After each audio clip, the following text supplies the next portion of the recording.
Hi, and if you can't tell already, I am feeling incredibly sick right now.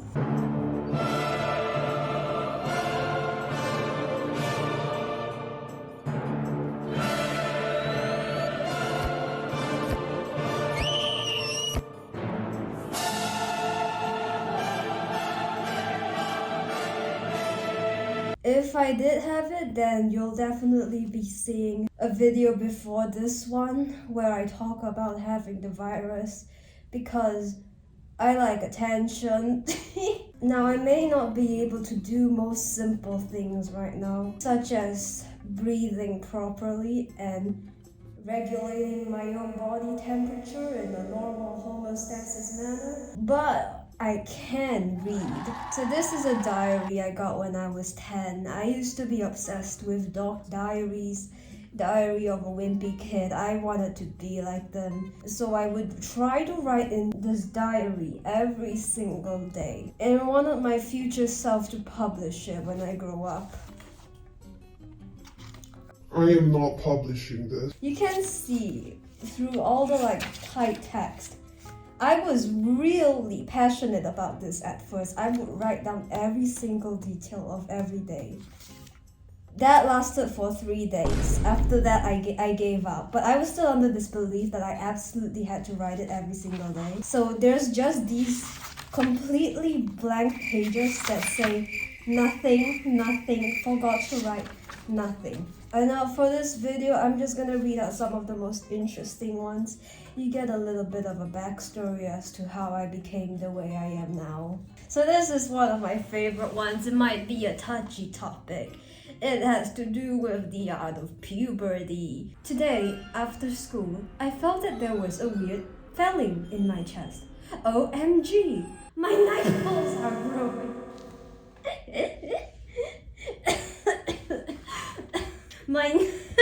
My nipples are growing.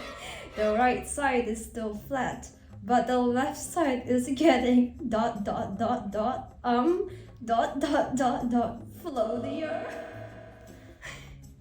I thought this was gonna have to come in a long time. What I meant was I thought I didn't see this coming for a long time.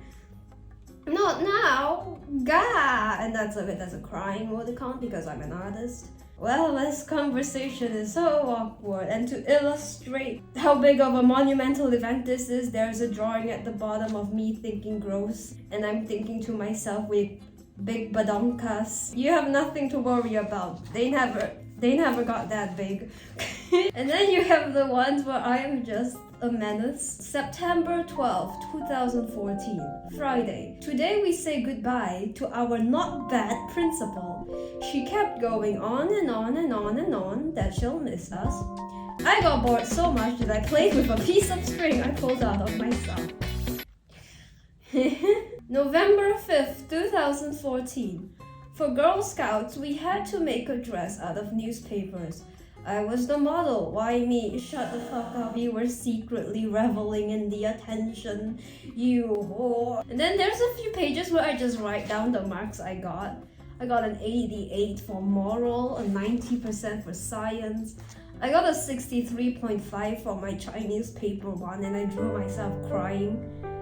That's a pretty good score, not gonna lie, 10-year-old Paul. When you reach the age of high school, you're gonna revel in those scores. And then you have the classic friendship drama.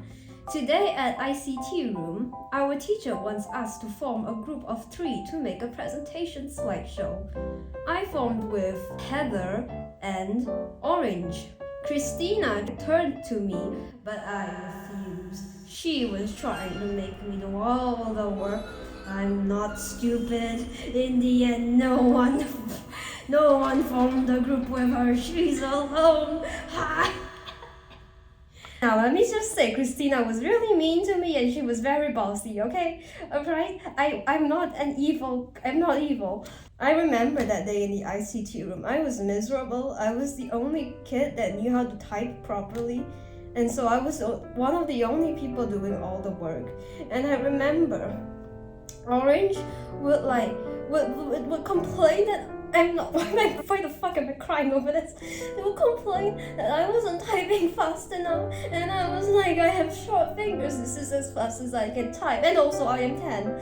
And then if I typed in the speed that she deemed wasn't quick enough, she would poke the sides of my stomach, and I was very sensitive there, so I would jump, and it was so distressing. I'm crying. It's the virus. It's messing with my brain. This is an unresolved trauma I have. And then we have the most dramatic entry I have ever made. It was when my pet rabbit died, and so she died on August 20th, 2014, on a Saturday. And you can tell I was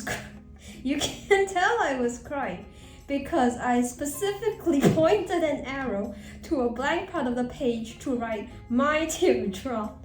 So I'm assuming that I cried, and I saw that I had a teardrop there, and I felt the need to call attention to it. So you knew how sad I was. What tragedy, sniff. This will take a long time and 2 pages to write. Isabella passed away. Actually, she froze to death. Why the hell did I narrate it this way? Mom woke up at dawn and searched but couldn't find her. Dad spotted her poor cold body at the big farm next to our house. Our only conclusion was that she ran out the gates feeling cold. Then she must have been hungry. Boo-hoo! Ah! Now I know what that really meant. Continue on next page. Bro, you went to your relatives' funerals, and your bunny is what teaches you what that means. I should have never taken her for granted. My brother digged her grave. Mom and I cried. I cried bitterly, thinking I never should have taken her for granted. It's all my fault. Jesus, calm down. But I wanted to grab her into the cage last night when it was raining. Mom said she would run back herself, but I should have done what my instinct had told me. Even though my friends came over to make donuts, I was a little moody.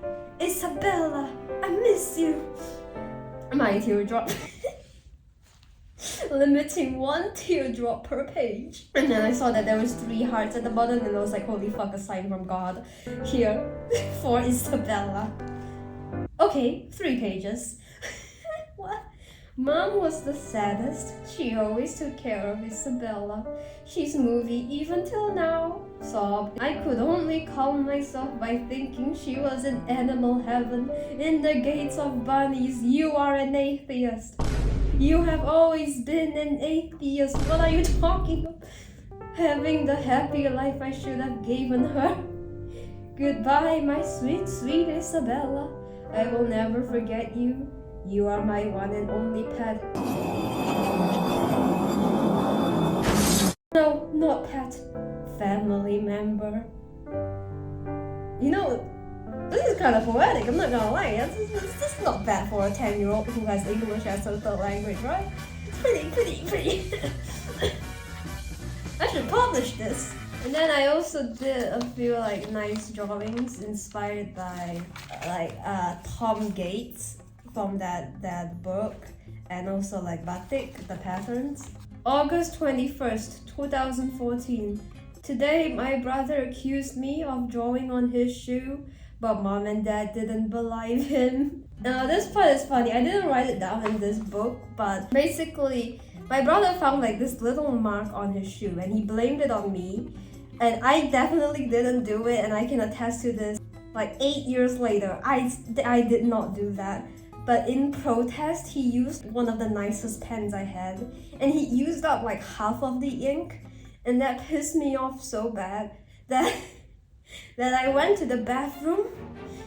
And you, get ready for this. I clench your ass cheeks right now. I went into the bathroom. I took out that pen.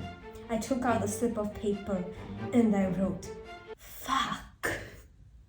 I wrote, fuck you, in my brother's name.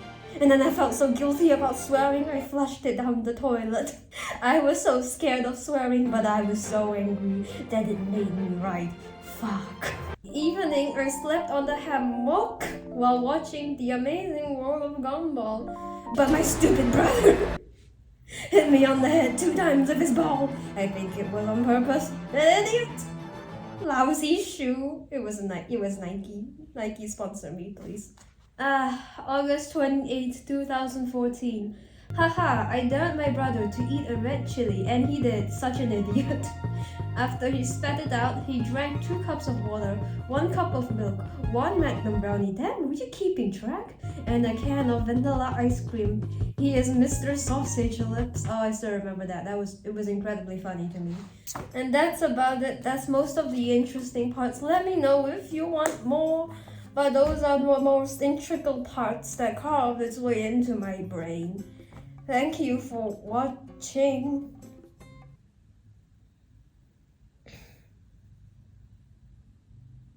Really? Huh? Thank you for watching this video. And I'll see you in next one. Bye bye. I love you. Suck it. Bye.